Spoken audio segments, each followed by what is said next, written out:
kalau kita lihat secara real yang ada partai yang ada di parlemen itu sampai sekarang hanya PDI Perjuangan yang konsisten ingin pilkada secara langsung. Kami sudah mengingatkan pilkada tidak langsung ini adalah wacana kontroversial gitu loh. Kenapa? Karena yang akan marah adalah setiap warga Indonesia. Diambil kan haknya kan? Diambil hak satu. Bayangkan Anda berhadapan dengan jutaan warga Indonesia. Ini kan kita kembali kepada zaman Orde Baru kalau ini terjadi kan. Tiba-tiba hilang ya kan, tiba-tiba rumahnya disatroni dan Jangan-jangan sebagainya. kayak gini aja nggak bisa kita. Ah, itu dia kan, dan PDI Perjuangan sangat menentang ketika zaman Orde Baru ya.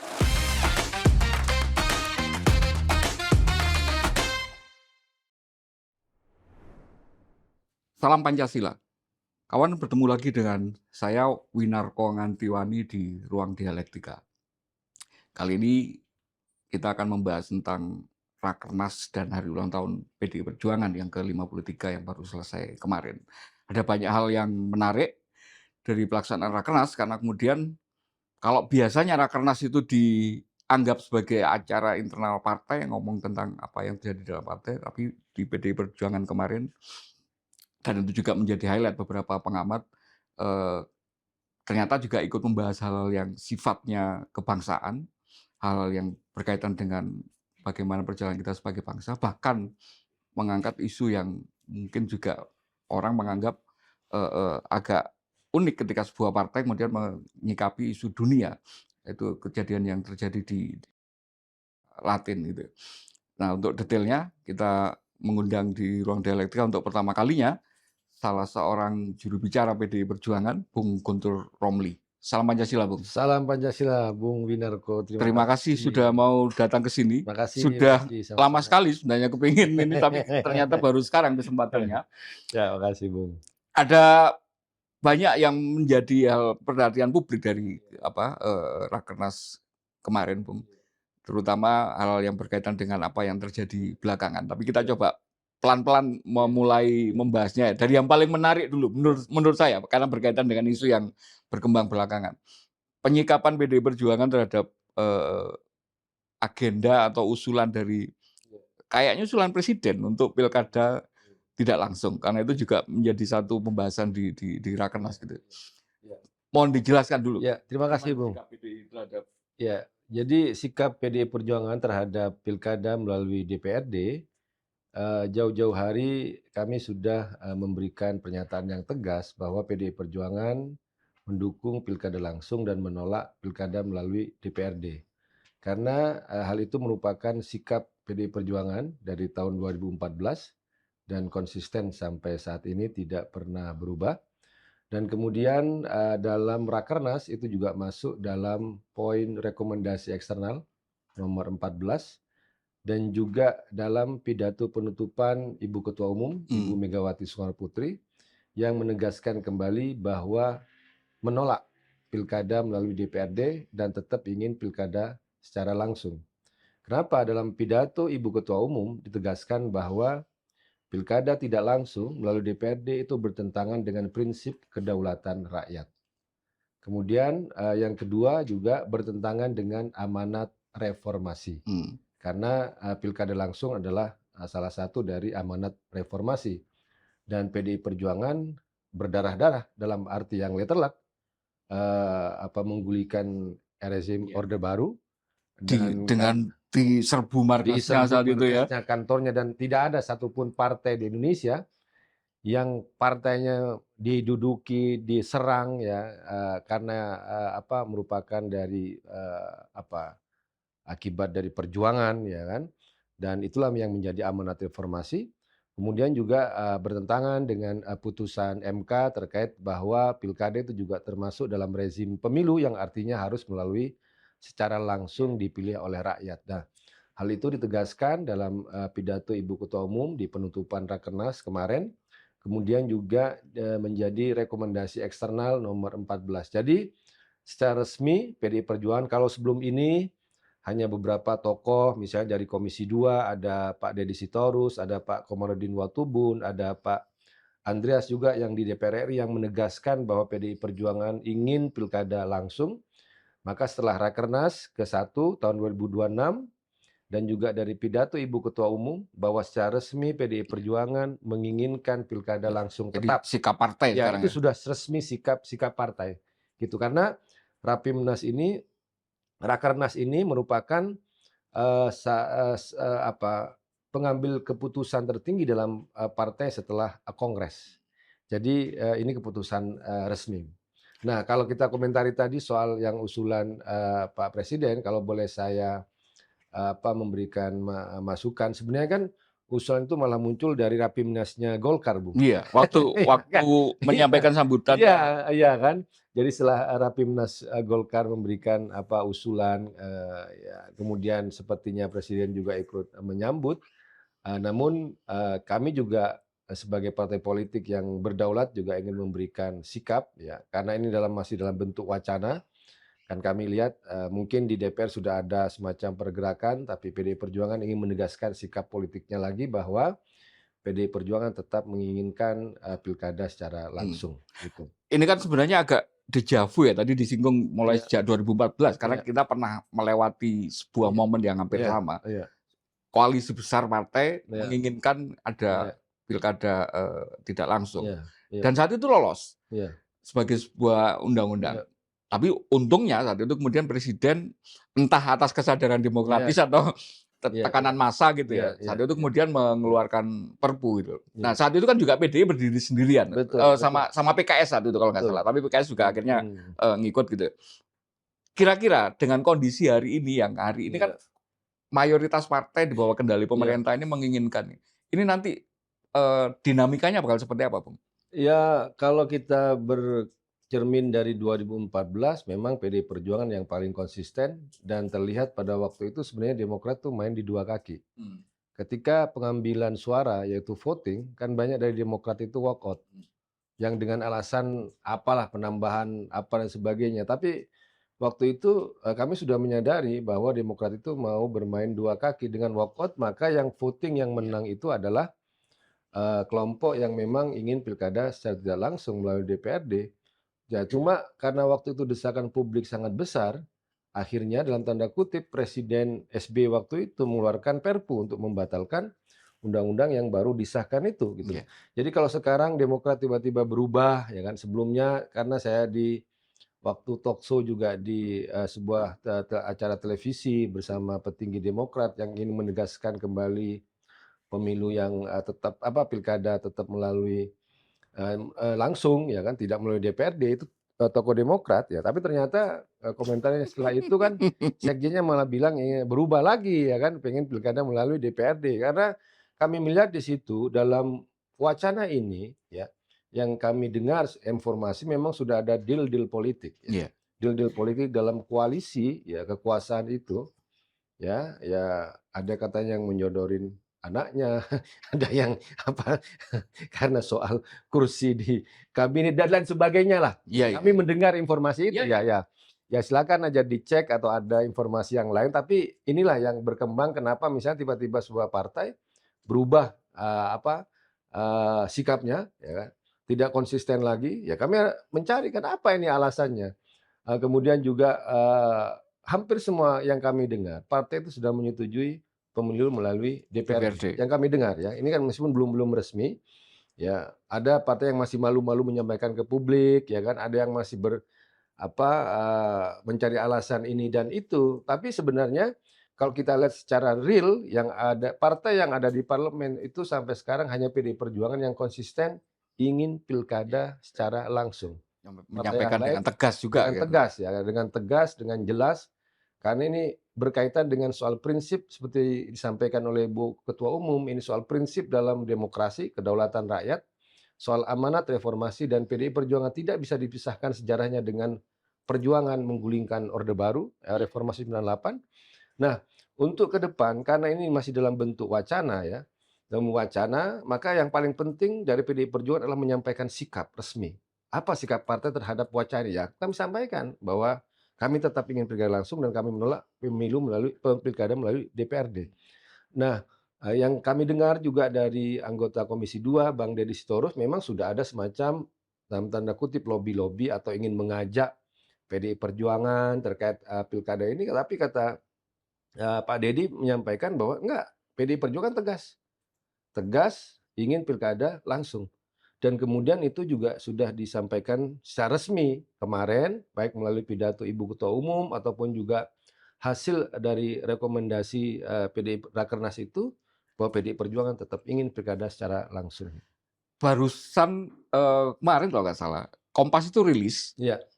survei terbaru tentang sikap publik terhadap isu pilkada langsung atau tidak langsung. Iya. Hanya 6% kalau nggak salah yang menolak, yang menerima. Yang Iya. 94% itu publik Iya, itu iya, maunya pilkada iya. langsung gitu. Hingga kemudian hari ini kan mestinya itu kan representasi suara publik secara umum gitu. Nah, bagaimana kemudian memahami partai-partai yang dalam tanda petik di satu sisi seolah-olah malu-malu tadi Bung Rom menyebutnya. Tapi kemudian mereka juga secara kepentingan sangat diuntungkan dengan nanti ketika terjadi pilkada tidak langsung ini kan. Gimana kita memahaminya publik? Jadi gini, sikap PDI Perjuangan terkait pilkada langsung itu kan jauh sebelum diterbitkan hasil-hasil survei ya. Karena memang ada Litbang Kompas, ada survei Denny JA dan sebagainya. Karena bagi kami terkait dengan pilkada langsung ini merupakan sikap ideologis, sikap historis dan sikap filosofis dari partai. Jadi nggak nunggu survei, ambil sikap bukan nunggu survei. Kalau bagi kami itu sudah terkait dengan prinsip, ya prinsip ideologis kami. Kalau berkata dengan konstitusional, ya kami akan mengambil sikap apapun resikonya ya. Bukan mau ngambil sikap nunggu survei dulu, enggak. PDI Perjuangan nggak seperti itu. Nah, ya kami juga ikut bersyukur ternyata temuan survei dan kami sudah memprediksi bahwa ternyata masyarakat Indonesia memang lebih ingin pilkada secara langsung. Kami sudah mengingatkan pilkada tidak langsung ini adalah wacana kontroversial gitu loh. Kenapa? Karena yang akan marah adalah setiap warga Indonesia. Diambil kan haknya, diambil hak. Bayangkan Anda berhadapan dengan jutaan warga Indonesia. Kalau soal kasus BLT, ya MBG, mungkin yang kecewa hanya beberapa orang, katakanlah yang nggak terima dari. Tapi kalau hak politik ya, itu kan semua warga negara. Makanya saya nggak tahu ini mikir nggak sih orang yang mengeluarkan wacana pilkada melalui DPRD, kecuali mereka memang ingin memaksakan suatu desain kekuasaan yang bisa disetir dari elit-elit politik ya. Ini yang disebut dengan oligarki sebenarnya. Setelah kita menemukan ada oligarki dalam pengelolaan ekonomi kita yang membuat bencana ekologis ya. Bencana yang sekarang kita lihat khususnya yang ada di Sumatera ya. Kemudian ini politik ini mau bikin bencana lagi, bencana politik dari oligarki politik yang ingin mendesain suatu kekuasaan itu hanya melalui mekanisme DPRD.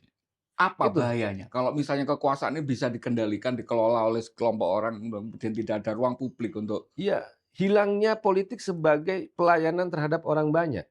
Ini kan definisinya Gus Dur. Politik adalah untuk melayani orang yang banyak. Ketika seorang pemimpin itu dipilih oleh segelintir orang, maka dia akan mengabdi, akan melayani kepada segelintir orang itu. Yang diperhatikan hanya kepentingan itu, bukan rakyat yang memilih dia.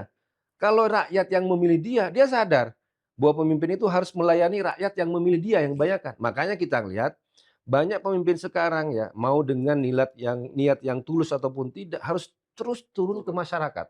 Kenapa? Ya karena mereka yang dipilih. Loh, kalau hanya 45 orang, 50 orang. Turunnya ke 50. Nah, itu aja. Atau hanya partai koalisinya aja. Ini kan berbahaya. Jadi mau misalkan sama 45 orang baik. Yang benar-benar disadari oleh Ibu Ketua Umum, oleh Bu Mega. Bu Mega bilang, kamu kader partai, ngabdi sama rakyat. Jadi nggak ada istilah itu ketika seorang dipilih menjadi kader partai itu hanya untuk memanfaatkan partainya saja. Enggak, kata Ibu. Enggak, kamu tuh harus bonding dengan rakyat, kamu harus bonding dengan masyarakat, menangis dan tertawa bersama rakyat. Dan bukan hanya karena pencitraan. Iya, dan itu hanya bisa dilakukan ketika mekanisme melalui pemilu pilkada secara langsung. Jadi Ibu tuh sadar benar bahwa memang harus ada pilkada langsung agar benar-benar kader-kadernya mengabdi kepada masyarakat gitu. Itu yang menurut saya yang benar-benar diperhatikan oleh partai gitu. Hari ini kemudian yang menjadi pertanyaan publik ketika presiden sudah mau, partai-partai di parlemen mayoritas juga sudah ini. Apa yang kemudian bisa dalam tanda petik menolak ini sebelum proses ini?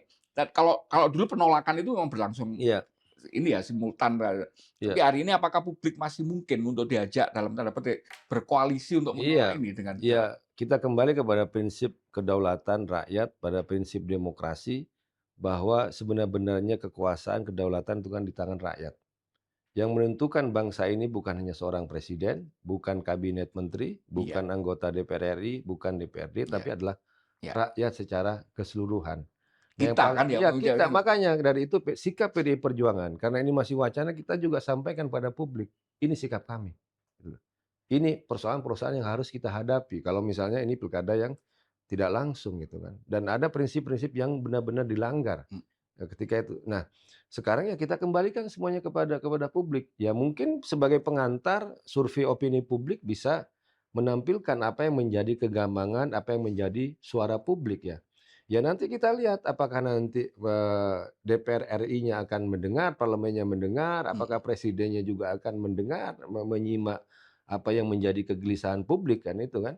Nah, karena ya kami tekankan bahwa ketika sistem pilkada ini diubah menjadi hanya bentuk DPRD, maka pemimpin itu nggak akan lagi melayani iya, rakyat, tapi akan iya, melayani elit-elit segelintir orang-orang, dan itu sangat berbahaya. Dan bisa jadi seperti yang saya kutip dari Ferry Amsari, seorang ahli tata negara, kalau sudah sistem namanya pilkada ini bisa diubah menjadi tidak langsung, tidak menutup kemungkinan presiden. presiden pun juga akan menjadi tidak langsung, alias kembali ke zaman Orde Baru ketika waktu itu, dipilih oleh MPR.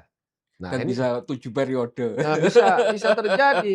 Kan kita bicara soal misalnya amandemen konstitusi kita, kan bisa diamandemen kalau kita bicara soal Iya, itu iya, kan. iya. Yang nggak boleh diamandemen kan hanya pembukaan sama bentuk kedaulatan, tapi kayak sistem pemilu dan sebagainya, di situ kan tetap bisa bisa saja dibuat amandemen, tapi ya tentu saja resiko politiknya akan jauh jauh lebih besar. Tapi kan tidak menutup kemungkinan kalau ini bisa dipaksakan, pilkada tidak langsung, pilpres pun juga bisa pilkada tidak langsung. Ini saya hanya mengutip Iya, apa iya, yang iya. disampaikan oleh Ferry Karena Amsari gitu. kemarin juga saya undang di sini dan Iya, saya celentukin ya, kalau jangan-jangan, iya. keinginan itu kemudian adalah orang yang kemarin sempat pingin 3 periode karena kehalang sama aturan, kita Iya, hanya boleh dipilih oleh rakyat, akhirnya iya, nggak bisa gitu. iya, iya. Baik, Pul, Iya, kita geser ke isu yang lain karena iya, banyak sekali kan yang iya. dibahas di situ. Menarik kejadian kemarin, rakernas dilaksanakan di Ancol kan Mhm. banjir, Iya, iya, hingga kemudian itu menjadi juga pemberitaan. iya, Tapi iya, kemudian juga di rekomendasi, iya, hasil rakernas itu ada 6 poin yang itu iya. kemudian ngomong secara Iya, secara ekologis spesifik, gitu ya. iya, secara Mulai spesifik. dari kejadian bencananya yang ada Iya, di Aceh, di Sumatera itu, sampai hal-hal yang sifatnya lebih iya, strategis tentang iya, bagaimana, iklim, global dan sebagainya. iya. Apa yang membuat PDI Perjuangan begitu concern dengan masalah lingkungan dan ekologis ini? Ya, sebenarnya kalau mau jujur, rakernas, kali ini lebih muncul, pembahasan soal, bencana ekologis daripada perbincangan soal politik, apalagi politik kepartaian atau demi elektoral itu saja gitu. Yang menjadi fokus di kami itu kan memang ada namanya, Badan Pemenangan Pemilu. Mmm, Tapi justru yang mendapatkan porsi lebih besar itu adalah Badan Penanggulangan Bencana dalam rakernas ini, ya kan? Ataupun dalam momen-momen partai karena memang saat ini kita menghadapi bencana ekologis yang luar biasa di Indonesia akibat kesalahan kebijakan, pengelolaan sumber daya alam dan sebagainya. Dan kalau kita membaca dari hasil rekomendasi, rakernas yang eksternal, bencana ekologis itu menjadi tantangan terbesar kedua. Setelah pertama itu soal krisis keteladanan, ya soal pelanggaran etika dari para pemimpin kita, kemudian yang kedua itu soal masalah bencana ekologis akibat dari kesalahan pengambilan kebijakan. Terus yang ketiga ada soal runtuhnya supremasi hukum, bagaimana hukum dijadikan sebagai alat politisasi. Kemudian dalam, rakernas, hasil rakernas yang 21 itu 6 memang bicara khusus soal bencana, ekologis karena, inilah yang real yang kita iya. hadapi, ya kan. Makanya kita juga heran ini bencana ekologis di mana-mana kok malah mau ngomongin pilkada tidak langsung gitu kan. Ini kayak ingin memancing kemarahan kemarahan masyarakat gitu kan. Yang Ya sedang rame, iya. sedang dialami rakyat apa Iya, gitu ya, iya, mereka apa yang ini mereka hadapi, rumahnya terendam lumpur, ya kan, sekolah disapu oleh banjir, kok malah bicara soal mengambil hak politik rakyat. Ini kan bertentangan sekali. Nah, dalam konteks ini, Bung, apa sebenarnya yang disampaikan oleh, Roky Gerung ketika ini kan memang pidato pembukaan Ibu Ketua Umum kan memang tertutup, kan lebih bersifat pengarahan kepada internal. Kemudian kami minta komentar apa, kata Roky Gerung, waktu itu. Kata Roky Gerung, "Ini menariknya Rakernas yang harusnya menjadi momentum untuk apa, partai elektoral, Apa tapi konsolidasi iya dalam konsolidasi, tapi Bu Mega malah nggak ngomongin politik, malah ngomongin kemanusiaan. Soal bencana di mana-mana, bagaimana harus menangani, soal masalah geopolitik, gimana intervensi terhadap yang menculik presidennya, yang pelanggaran terhadap hukum internasional dan sebagainya. Jadi lebih ke soal apa, yang sering dikutip oleh, Ibu Mega itu politik adalah soal kehidupan. Kehidupan-kehidupan real yang dihadapi itulah politik ya. Bencana, yang sekarang terjadi, kemudian campur tangan politik luar negeri, ini yang persoalan yang real yang harus kita hadapi bersama sebagai kader. Bagaimana membuat apa, membudidayakan 10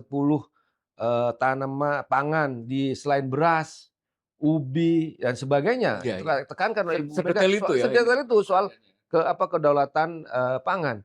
Soal bagaimana agar kita tidak tergantung kepada minyak goreng sawit, ya harus bagaimana dikelola itu detail dibicarakan oleh Ibu Mega di pidato beliau gitu deh. Nah kalau kita kadang kalau ini, kalau publik juga sebenarnya bisa mendengar, ini akan menarik. Ini bukan lagi pidato tentang, "Ini jumlah kursinya segini, targetnya untuk ini segini, ini mau jadi kandang partai ini kan." Enggak, Bu Mega nggak bicara itu. Nah, Bu Mega bicara gimana popok bayi, susu, selimut, sarung untuk, Iya, iya. ibu-ibu, malah detail bicara soal itu. Itu yang benar-benar beliau beliau sampaikan. Jadi Karena ini benar-benar meneguhkan posisi partai sebagai partainya rakyat itu di iya, situ ya? perkara rakyat, orang-orang kecil gimana ketika menghadapi musibah, menghadapi bencana, apa yang harus disampaikan secara langsung gitu kan. Bagaimana bicara soal apa, akses terhadap kesehatan gitu kan. Gimana isinya ambulan itu apa aja di dalam ambulan itu, gitu. Apa yang harus dilakukan ketika bawa ke bencana. Terus kata ibu, jangan hanya bawa mie instan, ya tapi juga bangun dapur umum agar itu dapat makanan yang bergizi untuk yang ngungsi, kemudian yang hangat ya. Iya. Kalau hanya makan mie instan tuh nanti perutnya kembung kata ibu, makanya kamu harus bangun dapur umum, ya itu kan. Dan itu biar sehat, biar hangat gitu kan. Jadi sampai sedetail itu beliau sampaikan dalam pidato-pidato beliau terkait dengan masalah bencana. Makanya Kompas juga nulis kemarin yang kami baca bahwa PDI Perjuangan itu sebenarnya lebih levelnya kepada high politik ya. Politik tingkat tinggi, bukan ke low politik yang hanya bicara soal Politik elektoral, praktis ya? praktis, tapi memantapkan PDI Perjuangan dalam rakernas ini sebagai namanya partai yang untuk menghadapi bencana Iya. ekologis itu Bung. Kem penyikapan partai khususnya Bu Mega terhadap bencana kemarin memang menurut saya luar Iya, biasa. Karena kemudian awal-awal ketika masih situasi apa, periode tanggap ya saat itu iya, ya. iya, Ketika publik masih pada mendesak apa iya, pemerintah untuk kemudian status ini sebagai bencana iya, nasional dan sebagainya. PDI Perjuangan kan sudah kemudian iya, melakukan action, betul, betul. mengerahkan apa Iya, tadi Baguna tadi ya, Baguna, untuk tim kemudian kesehatan, ya, iya, turun semua iya, ke lokasi gitu. iya, iya, Itu iya, bisa diceritakan kenapa sampai se-concern itu atau iya. action-nya bisa setanggap itu saat itu? Ya, karena salah satu filosofi dari kepemimpinan Ibu Megawati kan kita harus menangis dan tertawa bersama rakyat. Kita tidak boleh meninggalkan rakyat dalam keadaan susah apapun. Ketika mereka susah maka harus cepat, kata Bu Mega, kecepatan. Kalau dalam musibah, dalam bencana itu kecepatan itu yang paling utama. Kamu harus cepat hadir, harus cepat. Itu instruksinya Ibu langsung itu. Makanya kalau awal-awal itu ada Bu Risma, Mbak, Ripka Ciptaning, Mas Ganjar Pranowo yang harus hadir ke lokasi, kemudian juga bersama ambulan, ada dari Baguna, kemudian tim kesehatan, termasuk juga dari Rumah Sakit Apung, Laksamana Malahayati yang juga dikerahkan yang saat ini ada di Aceh, di Lhokseumawe. Dan, hari kemarin, hari Sabtu, juga sempat ya, hari Minggu sempat juga ada telekonferensi antara ibu-ibu dengan tim dokter, dengan Ibu Rahayu Wasekjen yang memimpin, tim yang ada di Lhokseumawe dengan warga setempat. Jadi Rumah Sakit Apung itu bersender di Lhokseumawe, membuka, pengobatan gratis ya. kemudian ada 800 lebih waktu itu masyarakat yang dicek kesehatannya, ada yang diobati, karena kan rumah sakit apung ini kan lumayan lengkap ya, ada ruang untuk operasi, ada ruang untuk pasca Iya, operasi, ada perawatan ya di rumah sakit apung itu ada dokter dan tidak hanya rumah sakit apung, kita juga kalau dari Jakarta mengirimkan 30 ambulan. 30 ambulan berangkat tanggal 29 Desember, dibagi 10-10 di jadi yang digerakkan Sumatera itu Barat. bukan hanya yang kader-kader di Oh enggak, masing-masing daerah itu enggak kan? cukup, Bung. Jadi kami nanya misal di Tapanuli Tengah, di Sumatera Barat di Agam, kemudian di Aceh, itu juga pengurus kader, itu juga kena kebanjiran, rumahnya juga kelelep lumpur gitu loh. Dan di sana juga banyak ambulan juga yang mogok karena kena banjir. Makanya kami mengirimkan Dari dari Sumatera Barat. Jakarta, bukan hanya Jakarta ya, ada Jawa Barat Iya, dan iya. Jawa Tengah, Jawa Timur, Banten termasuk dari Lampung, dari Riau. Jadi ambulan semua masuk ke sana karena di sana memang kekurangan gitu loh. Maka untuk pengobatan, pemeriksaan, selain juga tentu saja kalau untuk misalnya gini, ada daerah yang nggak bisa diakses dengan ambulan karena masih jembatan Terisolir ya? maka itu dari itulah masuk Rumah Sakit Apung Laksamana Malhayati masuk dari laut. Kalau dia dari daratnya nggak bisa, ya kan? Maka dia Iya, dari pantai dia iya, ininya mau iya, mengelolanya. iya. Itu idenya sebenarnya yang mau dicapai oleh Ibu. Kenapa harus tetap ada ambulan, ada rumah sakit kapal, rumah sakit apung itu. Karena dalam bencana kita nggak tahu mana yang akses yang bisa dipakai oleh Iya. darat, mana yang hanya bisa melalui pantai gitu loh.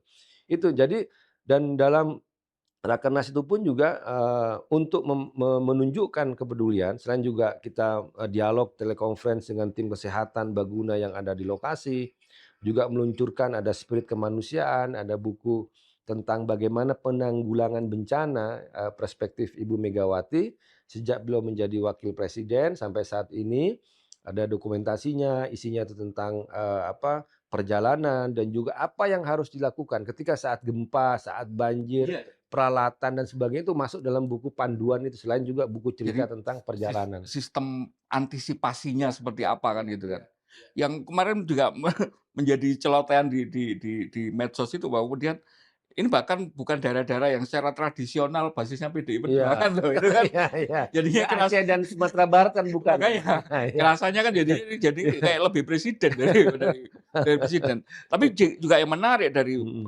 Rakernas kemarin itu juga perspektif luasnya untuk melihat Iya ini sebagai kejadian Sumatera itu tidak lepas dari iya. bagaimana kemudian oligarki ekonomi tadi Mhm mhm. dikombin dengan bagaimana memang kita Iya secara iklim, secara global itu memang sedang iya mengalami berbagai macam dinamika akibat iya pemanasan iya iya. global dan juga kemudian kelemahan dari sikapnya pemerintah sendiri untuk menyikapinya gitu. Luasnya perspektif ini apa yang mendasari bahwa kemudian seolah-olah kemudian ya memang Iya memahami sebuah bencana itu tidak iya hanya dari iya. satu isu gitu, tapi secara luas gitu. Jadi memang ada mencintai pertiwi, mencintai lingkungan, mencintai alam itu sudah menjadi nafas dari Ibu Megawati Soekarno Putri. Jadi sebelum bencana Sumatera, Sumbar, Sumut, dan Aceh, Ibu itu kan pernah talkshow dengan Rossi di Kompas TV Iya. tentang merawat pertiwi. Tapi waktu itu kan orang nggak ada yang peduli. Iya. Ngapain sih talkshow soal lingkungan, soal banjir, membalakan hutan, soal kerusakan. Orang dianggap ya talkshow apa sih ini kan. Ternyata setelah ada bencana, talkshow-nya Ibu potongan-potongan muncul lagi kan soal gelondongan kayu yang hanyut ya. Bahkan soal pohon itu sawit itu pohon Iya, gitu. pohon yang egois ya kan, Pohon karena egois. dia Karena hanya kan monokultur ada ya. komentarnya presiden Iya iya sebelumnya iya kan yang iya, nganggep betul. bahwa itu Akhirnya Ibu, komentar Ibu tuh kan muncul. Dan ternyata sekarang disebutkan bahwa bencana ekologis karena itu soal penanaman sawit yang semena-mena kan. Dan kata Ibu bahwa pohon sawit adalah pohon yang, egois karena dia monokultur, dia bukan pohon seperti yang lain yang bisa hidup dengan berdampingan dengan pepohonan yang menjadi hutan gitu. Nah, baru kan kutipan itu muncul setelah iya, bencana ini terjadi. Jadi Ibu sudah memberikan peringatan, memberikan semacam, prediksi bahwa ketika jika kebijakan tidak tepat, mengeruk ya, kemudian juga muncul tiba-tiba juga penelitian dari Walhi atau mana tuh yang bilang bahwa hanya Presiden Soekarno dan Presiden Megawati yang tidak iya, pernah memberi izin. memberikan konsesi untuk sawit. Iya. Nah, ini yang karena kesadaran bahwa ketika sawit itu merambah, semua hutan hujan yang harusnya menjaga, sumber air, menjaga tanah, menjaga Iya, batu, itu ditebang, itu dibuang, Iya, diganti dengan sawit, maka inilah kehancuran yang terjadi. iya. Jadi secara lingkungan, peran prinsip merawat pertiwi itu juga menjadi nafas dari Ibu Megawati dan sekarang juga sudah menjadi sikap dari partai, bagaimana tetap mengutamakan merawat pertiwi. Dan sebenarnya kalau kita bicara pidato Ibu, ya dari kongres, dari rakernas sebelumnya, semuanya bicara soal lingkungan, Iya. bagaimana merawat alam, bahwa manusia itu tidak akan pernah dipisahkan dengan alam. Sampai ini ya, Bung ya, Ibu itu kalau makan buah sesuatu, mau makan kelengkeng, mau makan salak, makan apa, itu bijinya itu ceritanya, Pak Sekjen, Mas Hasto, itu nggak pernah dibuang. Di Bijinya ini itu ya, ditaruh di tisu ya, dideder iya kalau iya orang iya Jawa tuh kan itu. itu, kemudian belum Disemai. disemai, biasanya itu disemai di bibit. Sekarang itu ada pohon-pohon itu gitu loh. Dan kemarin pun waktu pas penutupan di Rakernas kan beliau juga memberikan bibit untuk beberapa DPD yang harus mereka bawa pulang dan mereka harus tanam. Iya.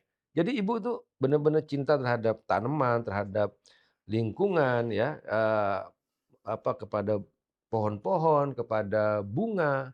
Karena memang manusia itu menurut beliau nggak bisa terpisah dari hak alam. Iya. Ketika kita merusak alam itu maka kita akan terbawa dampak ya dari kerusakan alam yang sekarang kita hadapi itu. Karena kemudian publik itu kan berharapnya bahwa ketika ketua umum partai itu sudah memiliki visi Iya, se sedalam itu soal lingkungan, iya. harapannya kan kemudian ketika itu diinstruksikan sebagai sebuah, Iya, agenda partai, maka iya, kepala-kepala daerah iya betul. dari kader-kader PDI Perjuangan Iya, ini akan menerapkan itu juga kan iya, untuk iya, kemudian, betul. bagaimana menjaga ketika melakukan kebijakan Iya, itu iya, faktor lingkungan itu iya, menjadi pertimbangan baik. utama kan Iya. gitu. Iya benar, selain juga penghijauan, penanaman pohon, kemudian juga mangrove yang diceritakan oleh Ibu Risma ketika beliau menjadi wali kota, salah satu untuk melindungi wali kota, melindungi Surabaya dari rob air dari laut itu, beliau itu menanam mangrove ya. Kemudian juga apa yang dilakukan oleh, Bupati Trenggalek, Gus Ipin. Beliau tuh menolak pertambangan emas di Iya. daerah yang di Trenggalek karena mengancam hutan, karena mengancam Ketika daerah keanekaragaman. daerah lain berlomba-lomba untuk Nah mengundang iya, investor tambang, dia malah berani Gus menolak Ipin gitu ya. yang memimpin dan itu disampaikan secara resmi ya. Gus Ipin karena banyak tekanan, karena kan perizinan sekarang kan sudah wilayahnya pusat, bukan lagi daerah. Banyak tekanan, Gus Ipin lapor kepada partai, kepada sekjen, sekjen menyampaikan kepada ibu, ya kita dukung penolakan. Kenapa? Karena bisa merusak, lingkungan. Iya, Karena hutan yang sekarang menjadi incaran, menjadi incaran yang nanti akan dikeruk ya. tambang-tambang keruk itu katanya ada ceritanya itu Iya, sejak iya. zamannya, kerajaan dulu tempat bertapa. Bukan kita mau bicara soal klinik, bukan. Tapi kan kita sadar bahwa ternyata itu tempat yang benar-benar harus Iya. dilindungi, sehingga harus dibungkus dengan Pas cerita yang macam-macam pasti kan, ada Bung, ya? manfaat ekologisnya Makanya, gitu dan ya. ternyata setelah penelitian di situ ada cadangan untuk Air. air, yang itu letaknya di atas, kalau itu dihancurkan, maka Iya, yang ada di bawah itu kan bisa hancur gitu loh. kalau beneran ditambang open pit Iya, ya hilang iya. semua kan gitu. Kadang-kadang kita gini kan, Bung, di masyarakat atau karena bicara soal gaya yang rasional, yang harus pakai penelitian, ketika sebuah tempat dibumbui dengan cerita yang kita dengar, "Wah, lu percaya klinik ya?" Kata. Padahal kan ini cara orang dulu bagaimana melindungi suatu tempat yang dikeramatkan, hutan, Iya. Karena ada wilayah, manfaat ekologisnya karena tadi. ada bahaya ekologis kalau itu dihancurkan dan ketika bilang, "Ah, nggak percaya nih, klinik dihancurin." Nah benar kan, bencana ada di mana-mana gitu. Jadi sebenarnya mencintai lingkungan itu sudah ada namanya itu dalil-dalil ya.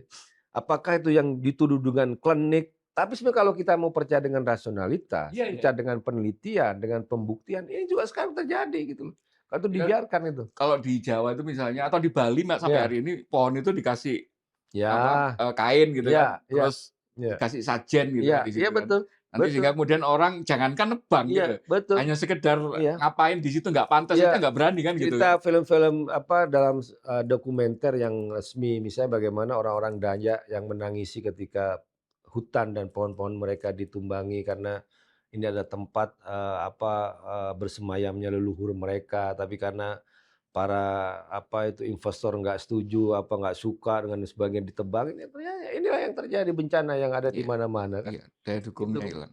Ada kearifan lokal yang harus kita benar-benar hormati dan pelihara. Meskipun kadang-kadang nggak masuk di akal, tapi ternyata tujuannya untuk memproteksi Mhm. dan merawat lingkungan itu, Bung Natali. Isu berikutnya kemudian yang juga sangat menurut saya sangat Iya, detail dibahas di situ tentang bagaimana perlindungan, kebebasan iya, berpendapat iya, ya. iya, Dan ini kan kemudian publik betul. mengkaitkan dengan bagaimana beberapa waktu terakhir, Iya, terutama sekitar menjelang pergantian akhir tahun kemarin iya, misalnya, banyak, para pegiat medsos, iya, banyak, aktivis yang iya, kemudian aktivis sejak 2000 apa, kejadian Agustus itu sampai hari ini masih banyak iya, yang iya, ditangkap, iya, iya, masih betul. banyak masih ditahan. Teman-teman menyebutnya menarik, itu kan istilah tapol zaman dulu, Iya, iya, karena iya, mereka ditahan itu bukan gara-gara melakukan kegiatan kriminal, iya, tapi iya, kemudian menyampaikan pendapat yang berbeda dengan iya, penguasa. Sampai kemudian yang aksi-aksi teror iya, yang kemudian dialami oleh para pegiat medsos. Kenapa ini juga perlu menjadi masuk menjadi sikap iya. partai? Apakah melihat segawat itu pemerintahan hari ini mengarah ke otoritarian ini? Ada sikap, historis, sikap ideologis yang benar-benar, dibela oleh, PDI Perjuangan. Bicara soal kebebasan berpendapat, kemudian menyampaikan suara, kita bicara soal sejarahnya Bung Karno. Bagaimana beliau secara lantang berbeda pada pemerintahan kolonial pada saat itu, ditangkap dengan tuduhan menghasut ya, kemudian beliau membuat pledoi yang sangat terkenal Indonesia Menggugat, tapi intinya apa? Ada suara yang hendak dibungkam, Iya, suara kemerdekaan. Nah, kita bicara soal kebebasan berpendapat, itu ada landasan historis dan filosofisnya kenapa itu harus dijaga bagi partai oleh PDI Perjuangan. Dan untuk saat ini pun juga ketika, seorang menyuarakan pendapat, kemudian dia diintimidasi, kemudian dia diteror ya, diberikan ancaman, dilempar bom molotov ya. Bagi kami ini kan juga pelanggaran terhadap konstitusi, terhadap, kebebasan berpendapat yang sudah menjadi, jiwa kita semua, kita harus hormati. Ini kan kita kembali kepada zaman Orde Baru kalau ini terjadi kan, tiba-tiba hilang ya kan, tiba-tiba rumahnya disatroni dan jangan-jangan sebagainya. kayak gini aja nggak bisa kita. Ah, itu dia kan dan PDI Perjuangan sangat menentang ketika zaman Orde Baru ya, eee, dua apa, Kuda Tuli, markas, PDI kantornya diserang dan sampai saat ini masih ada yang hilang ya kan. Kemudian juga, bagaimana tidak boleh bersuara, tidak boleh berpendapat, kemudian bener kata Bung tadi, dia ditapolkan ya kan. Nah bagi kami ini harus harus dihentikan cara-cara intimidasi dan teror, karena bagaimanapun dalam demokrasi itu kan suara yang berbeda juga harus didengar kan. Iya, Ya apapun suara itu, meskipun dia suara sumbang, tapi kan suara rakyat. Vox populi vox Dei ya. Suara rakyat adalah suara Tuhan yang harus didengar. Dan itu bisa jadi juga menjadi kritik ya, masukan-masukan. Yang dikritik itu juga semuanya benar kok. Kritik terhadap masalah MBG yang banyak keracunan, terhadap politisasi koperasi merah putih, kritik terhadap misalnya, pernyataan Bahlil yang nggak benar, ya katanya 90 berapa persen listrik sudah menyala. menyala, terus ternyata dicek di lapangan tidak ada. Itu kan kenyataan-kenyataan yang ada di lapangan yang harus juga, disampaikan dan Presiden Prabowo juga menegaskan bahwa beliau tidak alergi pada politik dalam pidato yang sangat dikenal yang, ya apa, sekarang potongannya beredar di mana-mana. Jadi saya lihat memang saya setuju kata yang bom molotov, DJ Doni. DJ Doni. Kata DJ Doni, "Saya kira presiden nggak tahu nih teror-teror dan intimidasi kayak gini." Kenapa? Karena Iya. beliau itu ingin dikritik seperti pidato yang Jangan-jangan ini terkenal. hanya orang-orang yang pengen nyari muka ke presiden Ya, aja gitu ada ya? orang yang pengen nyari muka ke presiden atau ada pihak-pihak yang ingin mengadu domba, ingin merusak citra presiden saat ini dengan memperbanyak teror-teror terhadap orang-orang yang mengkritik di, pemerintahan, ya kan bisa jadi seperti itu yang terjadi. Tapi ya masalahnya penegak penegak hukum tuh yang harus secara cepat ya. Jangan hanya orang yang mengkritik itu juga langsung diciduk, tapi yang meneror pengkritik itu juga harus diciduk. Kan nyatanya kan enggak sekarang. Kasus teror terhadap Iya. Tempo, Kepala Babi, mana perkembangan sekarang? Iya. Kasus lempar rumahnya DJ Doni, bom Molotov, molotov sampai sekarang padahal ada CCTV itu. ada CCTV tidak, itu kan yang CCTV yang disebarkan yang di depan rumahnya DJ Doni. Tapi kan lingkungan kan banyak Iya, CCTV. Oh, pakai masker kan belum tentu semuanya mhm. pakai masker kan bisa ditangkap dengan Orang yang lain. kemarin ada yang bisa menganalisa sepatunya sama Itu gaya dia. bajunya. Saja bisa ditangkap, masa yang lempar bom molotov itu tidak bisa. Ya kita pun bertanya, "Ini siapa nih yang lempar bom molotov? Orang yang ingin menjilat kepada presiden, ya kan? Atau orang yang mengadu domba?" Kalau orang yang mengadu domba menurut saya, pasti akan cepat ditangkap oleh penegak hukum.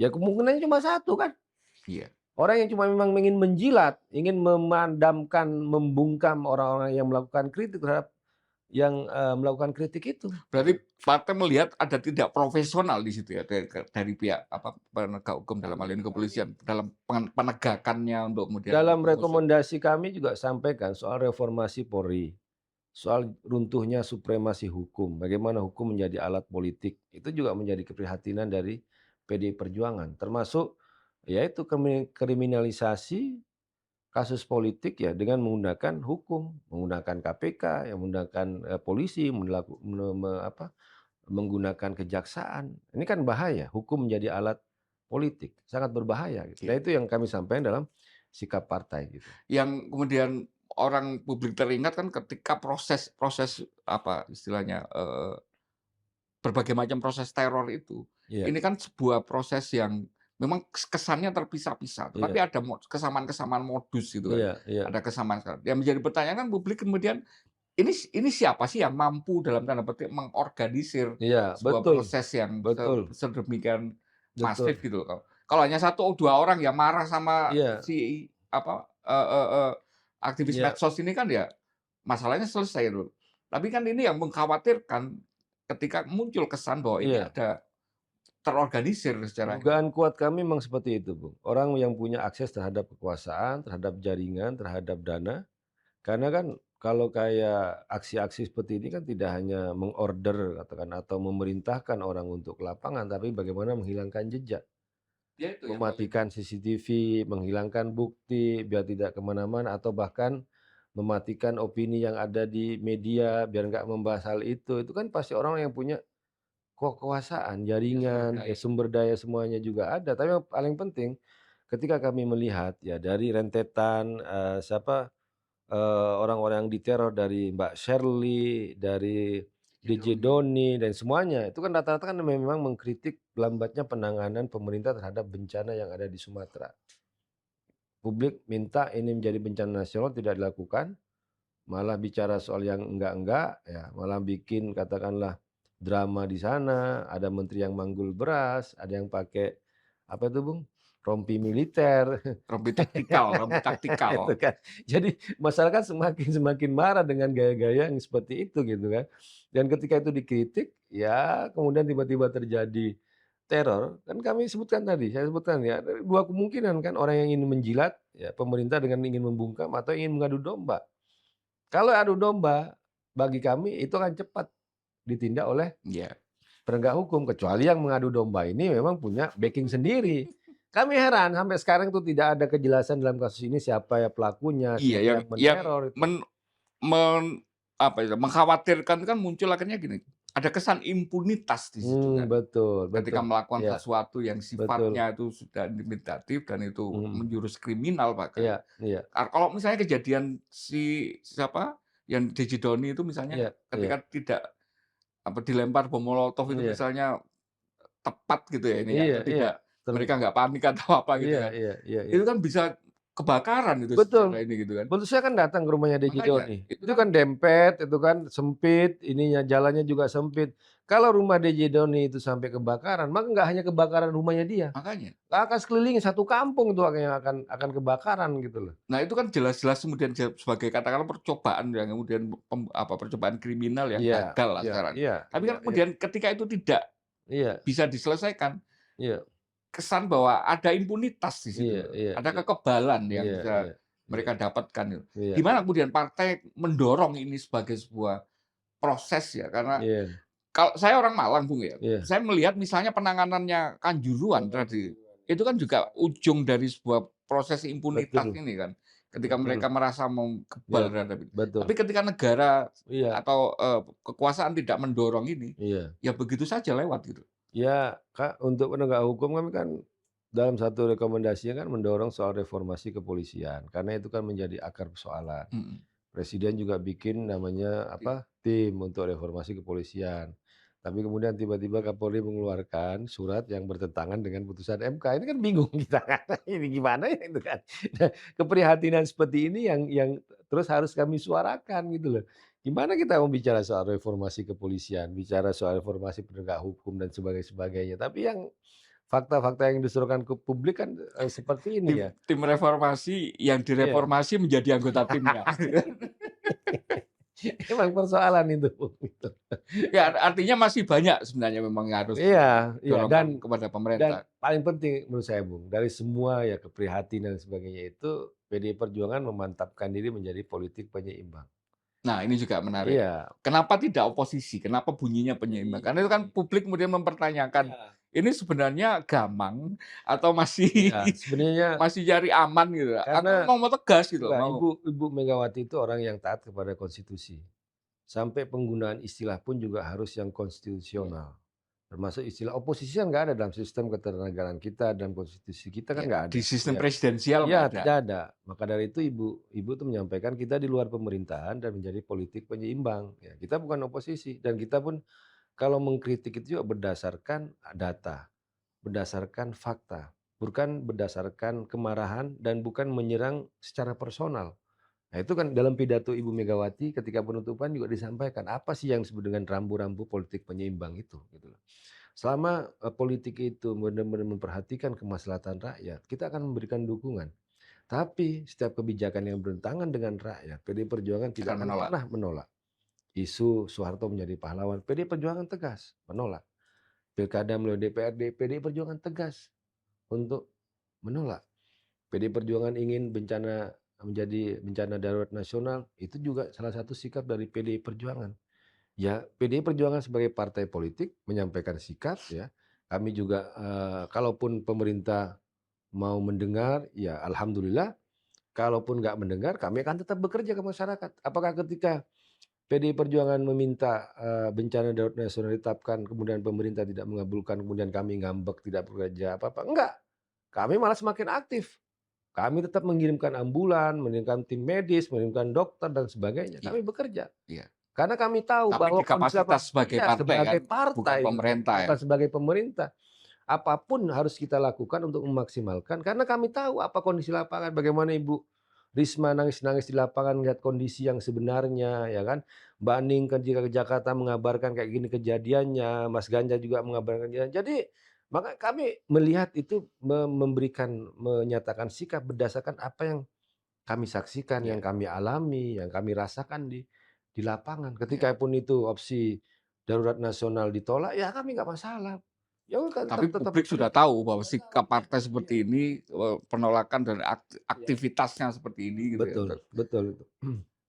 Yang tidak, banyak kemudian rasanya kemarin juga terekspos itu menurut saya ada satu rekomendasi yang sangat spesifik menyasar anak-anak muda. Oh, iya, iya. Meskipun, di banyak kegiatan Iya, sebenarnya itu sudah iya, kelihatan iya, gitu, iya, PDI Perjuangan kemudian memberi ruang gitu. iya, Tapi kemudian di rekomendasi itu bunyinya sampai sedetil iya. ada, bagaimana dinamika kebutuhan-kebutuhan Gini, anak muda, tantangan anak muda hari ini gitu kan, ngomong iya, AI, betul. ngomong kripto. Kita tetap tidak bisa dipisahkan dari sikap ada landasan historis, ya, ideologis, filosofis. Terkait anak muda, PDI Perjuangan selalu bahwa PDI Perjuangan tidak pernah dipisahkan dari sejarah PNI, Bung Karno, yang lahir 4 Juli tahun 1927, 26 atau 27 ya. Tapi di situ Bung Karno itu waktu itu masih berumur berapa? 27 tahun. 20 Berarti 1926 ya, 26 26 26. PNI itu. Umur 27, Bung Karno mendirikan partai yang menentang kolonialisme.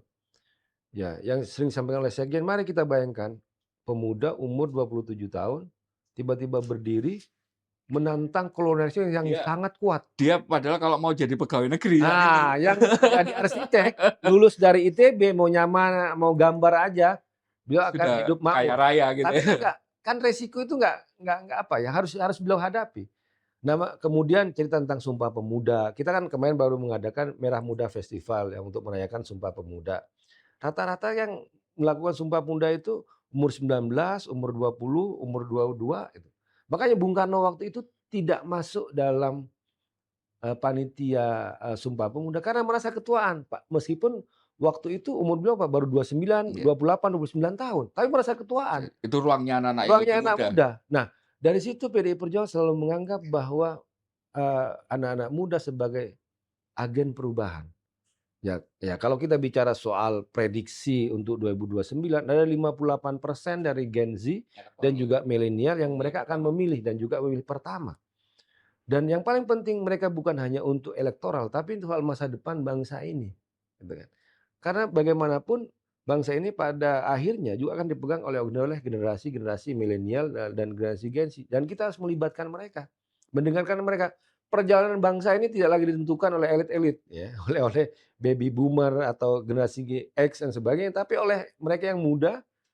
Contoh yang disampaikan oleh Ibu Megawati, kalau kita semua babat ini hutan, kita rusak semua lingkungan, terus anak Cucu kita. cucu kita mau kita kasih apa? Jadi bagaimana pandangan Ibu Megawati sangat mementingkan kepentingan untuk generasi-generasi saat Iya. ini. Dan itu secara detail ya, PDI Perjuangan benar-benar ingin mendengarkan, menyimak apa suara-suara muda, memunculkan juga suara anak-anak muda ya. Karena mereka yang akan menentukan masa depan bangsa ini dan harus dilibatkan dari dini. Ya dengan tentunya ada strategi ya, ada strategi misalnya banyak yang bilang bahwa Gen Z ini sangat alergi terhadap partai politik, ya tentu saja ya kami juga ketika bicara dengan mereka juga tidak menggunakan simbol-simbol partai politik, tapi sebut dengan high politik itu, politik kemanusiaan, politik yang bicara soal kehidupan yang disampaikan oleh Ibu, soal gimana lapangan Iya, iya. pekerjaan, soal Dan itu sangat housing, sangat real, pendidikan, sangat related di real hadapan anak dengan muda anak sekarang. muda. Anak muda ada yang hanya ingin jadi freelance ya, tapi bagaimana mereka tetap dilindungi, mendapatkan upah yang layak. Terus ada anak muda yang misalnya tuh bicara, "Saya nggak pengen punya rumah kok, tapi kita pengen kalau ini bisa jalan-jalan, bagaimana difasilitasi, bagaimana soal tempat-tempat di pariwisata juga harus tetap keamanannya, soal fasilitasnya." Ini kan bicara soal bagaimana perspektif dan keinginan, anak Iya, muda yang harus kita kita simak iya.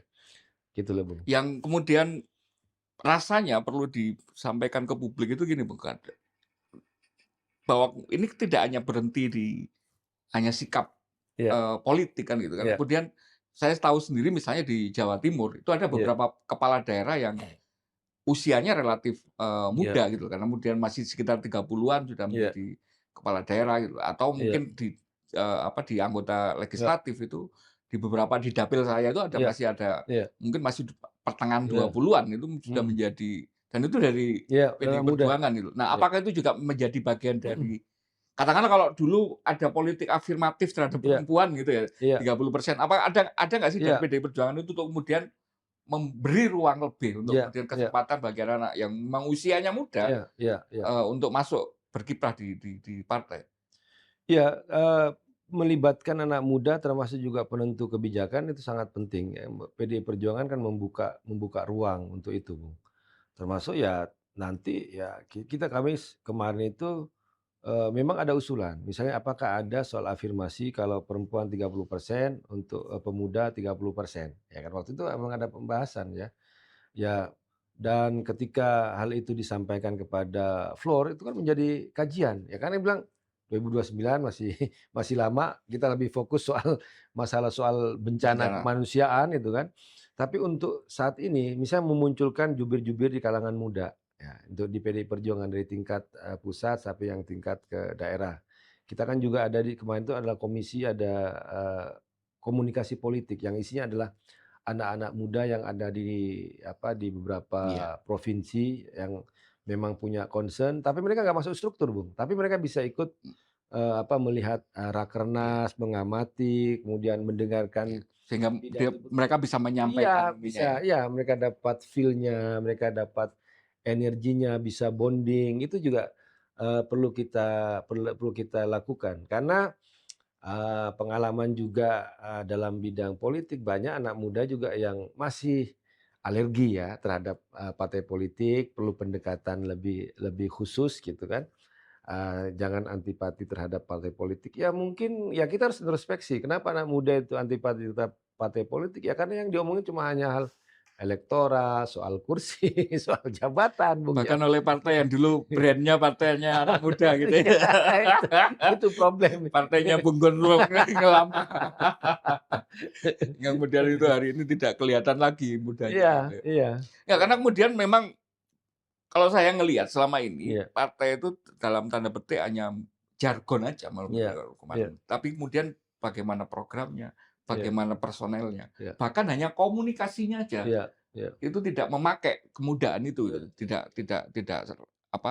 update terhadap iya, iya, alat-alat media sosial hari ini, iya, diksi-diksi dan sebagainya gitu. Sehingga kemudian ruang itu menurut saya masih sangat terbuka gitu. iya, kita, di PDI memang ya inilah ada beberapa kepala daerah Jawa Timur yang muda-muda kan, Bung, ya. Kan kita Iya, berkesempatan, ada Gus Ipin, ada Mas Dito, Gus Yani, Mas Usiani. Fauzi yang di Sumenep itu kan.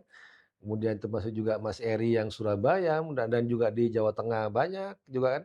Kita malah memang partai, untuk, kepala-kepala daerah termasuk juga, DPRD ya, DPR RI kan banyak sekali juga anak-anak muda Iya, yang apa, punya tempat ya, dia memperoleh kesempatan untuk muncul dan sekarang juga ikut mengambil, kebijakan. Ya iya. tinggal anak-anak muda yang lainnya itu ya Iya.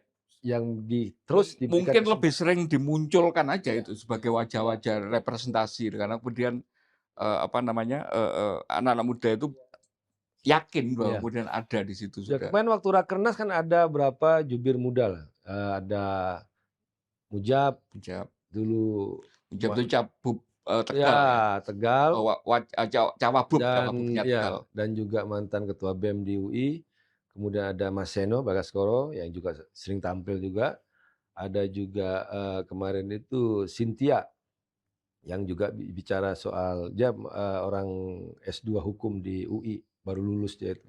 Bagus juga bicara Di soal Jawa itu. Timur kemarin misalnya di strukturnya DPD itu ada anak muda, dia arsitek lulusan Inggris, Mhm, perempuan, iya, iya, eee, apa, dia mencoba introduksi di iya, daerah itu heeh, bagaimana pembangunan, perencanaan tata kota iya, itu iya, sudah iya, bervisi, mhm, eee eee, pengurangan emisi iya, iya, karbonnya. iya, Menurut saya luar biasa iya, itu kalau itu iya, bisa iya, betul, dieksplor. betul, betul, Terakhir Bung, iya, tetap ada di rekomendasi kemarin itu yang ke arah internal, mhm, mhm, penegasan untuk betul, turun tadi iya, misalnya, iya, untuk iya, meneguhkan bagaimana PDI Perjuangan sebagai iya, partai kerakyatan itu iya, mewakili iya, kelompok-kelompok paling bawah. iya, iya, Sampai kemudian ada sikap anti korupsi ya yang iya, ditegaskan dengan program apa betul, Jati Diri Soekarno. Soekarno, iya, iya, Khususnya yang mengingatkan lagi sebagai partai kerakyatan itu, kalau mhm, saya punya concern paling gede itu gini Bung, hari ini dengan sistem kepartaian kita yang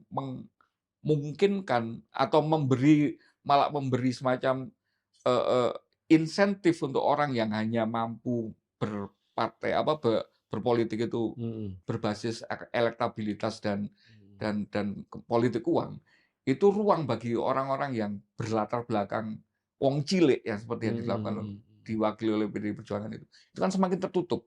iya, Hampir nggak ada sekarang itu petani murni yang dia itu memang benar-benar petani gitu. Kalau mhm, 20 tahun lalu jadi petani mungkin gitu, sekarang mhm, tapi sudah kaya raya gitu.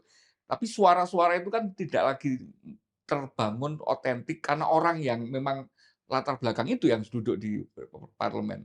Ada nggak sih sebenarnya dari PDI Perjuangan itu cara yang lebih, katakanlah lebih konkret untuk menjaring suara-suara itu tadi gitu? iya, kalau soal sikap terhadap anti korupsi kan betul, itu ada tentang jati diri jaringan anti korupsi ya, yang di apa, dari tingkat pusat sampai Sampai tingkat daerah. daerah, dan ketegasan itu juga disampaikan ketika 2 hari sebelum rakernas ada surat dari internal yang menegaskan bahwa tidak boleh memanfaatkan jabatan untuk kepentingan pribadi, dan kalau terlibat dengan kasus-kasus korupsi akan langsung dipecat. Itu ditandatangani oleh Sekjen PDI Perjuangan Pak Hasto Kristianto.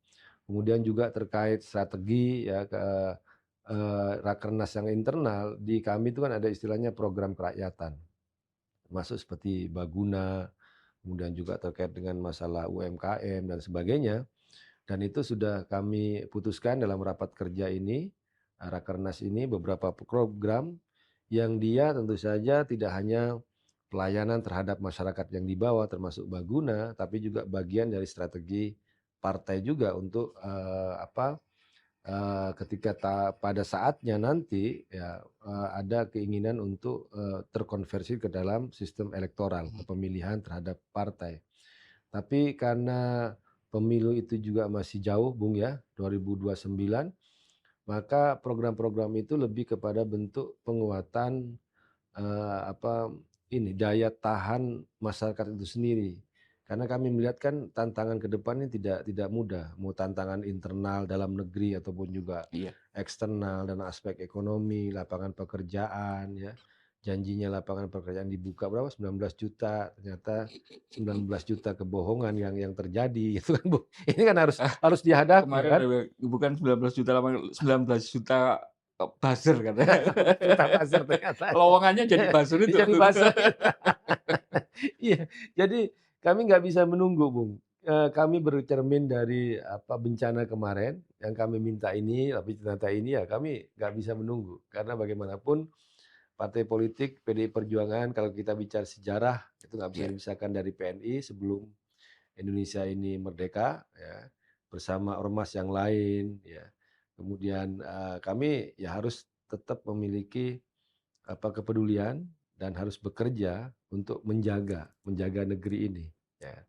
Ya ketika katakanlah ya pemerintah, negara ada persoalan, ya kami tetap harus ada di pijakan karena Iya. kami punya landasan ideologis, historis ya.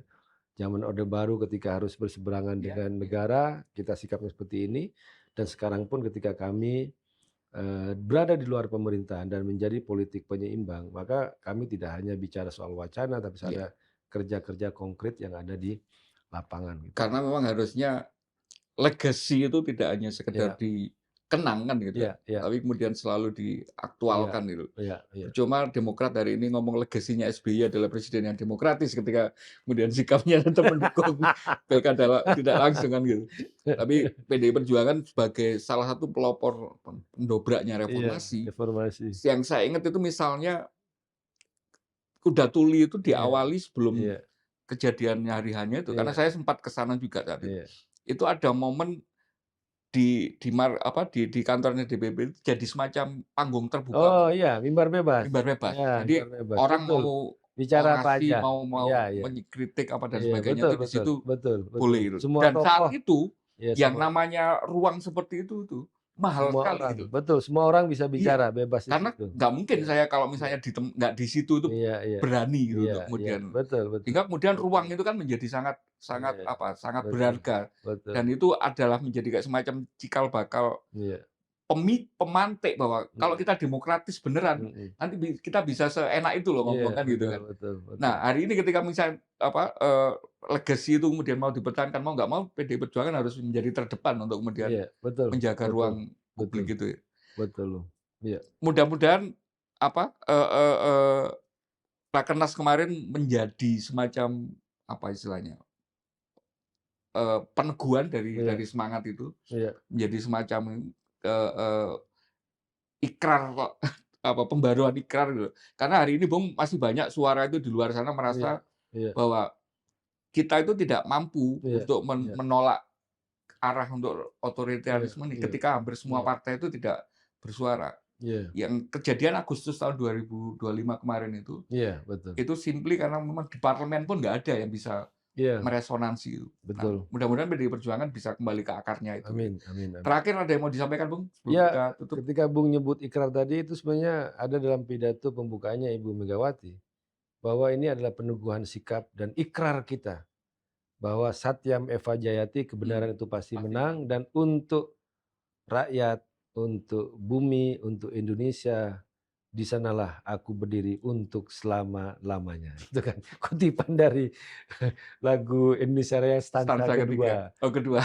Jadi di sanalah aku berdiri untuk selama-lamanya, untuk rakyat dan untuk Indonesia. Gitu maksudnya. Bung Guntur, terima Ya, kasih banyak atas sama-sama. waktunya. Sama-sama, Bung. Mudah-mudahan Sama-sama. menjadi informasi ke publik hasil-hasil Ya, ya, Rakernas ya, kemarin. ya. Amin, amin. Kita ketemu di ruang dialektika Ya, berikutnya, Bung. siap, siap, Salam siap. Pancasila. Salam, sama. Thank you, thank you. Terima kasih.